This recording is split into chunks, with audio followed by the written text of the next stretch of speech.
Everyone, কেমন আছো সবাই? আশা করছি সবাই খুব ভালো আছো। আমিও কিন্তু খুব ভালো আছি। আমার আরও একটি নতুন ব্লগে জানাই সবাইকে স্বাগত। আজ হলো কৃষ্ণের জন্মাষ্টমী। সবাইকে জানাই শুভ জন্মাষ্টমীর শুভেচ্ছা। সকাল 7টার মধ্যে স্নান ধান করে রেডি হয়ে একদম ঠাকুর ঘরে চলে গেছি, আর গোপুসোনাদের স্নান করিয়ে নতুন জামা পরিয়ে দিয়েছি। আমার গোপুসোনাদের কেমন লাগছে নতুন জামা পরে কমেন্ট করে কিন্তু অবশ্যই জানিও। আজ আবার সোমবার, মহাদেবের পুজো, ওই জন্য এইদিকে সবকিছু গুছিয়ে নিয়েছি আর কাকিমা মালাগুলো গেঁথে দিল। এখন আমি গোপুর জন্য ভোগ বানাবো।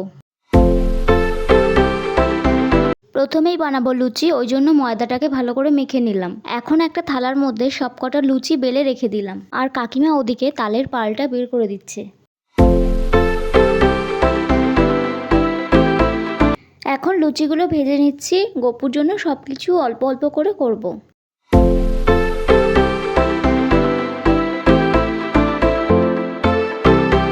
লুচি ভাজা কমপ্লিট। এখন তালের ফুলুরি বা তালের বড়া যেটাই বলো না কেন, ওটা বানানোর জন্য পরিমাণ মতো ময়দা, সুজি, চিনি আর তালের পাল্পটা দিয়ে দিলাম। এখন ভালো করে চটকে হাত দিয়ে মেখে নেব।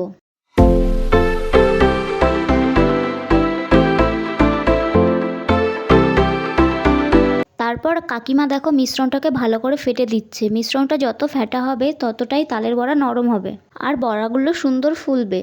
এখন আমি একটা একটা করে তেলের মধ্যে বড়াগুলো দিয়ে লালচে ব্রাউন করে সুন্দর করে ভেজে নেব। আমি কিন্তু এই প্রথমবারই তালের বড়া বানালাম। কত সুন্দর ফুলেছে বড়াগুলো দেখো।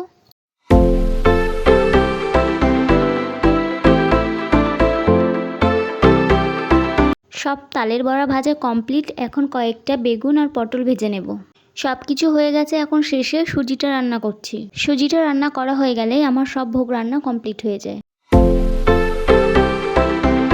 ব্যাস সব কিছু রেডি। আমি যেটুকুনি পারলাম সেটুকুই করলাম। গোপুদের থালাতেও ভোগটা বেড়ে দিয়েছি, আর ওদিকে সব পুজোর জিনিস গোছানো কমপ্লিট। এখন ঠাকুর মশাই আসলেই পুজোতে বসতে পারবে।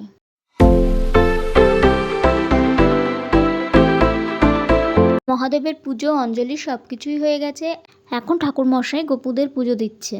ব্যাস এরপর পুজো হয়ে গেলে সব কিছু গুছিয়ে ঘরে চলে এলাম। আমি যেভাবে পারলাম সেভাবে গোপুদের পুজো দিলাম। তোমাদের কেমন লাগলো ভিডিওটা? যদি ভালো লাগে তাহলে আমার চ্যানেলটি সাবস্ক্রাইব করে লাইক, কমেন্ট, শেয়ার করে দিও আর পাশে থেকো। বা আবার দেখা হবে নতুন কোনো ভিডিওতে।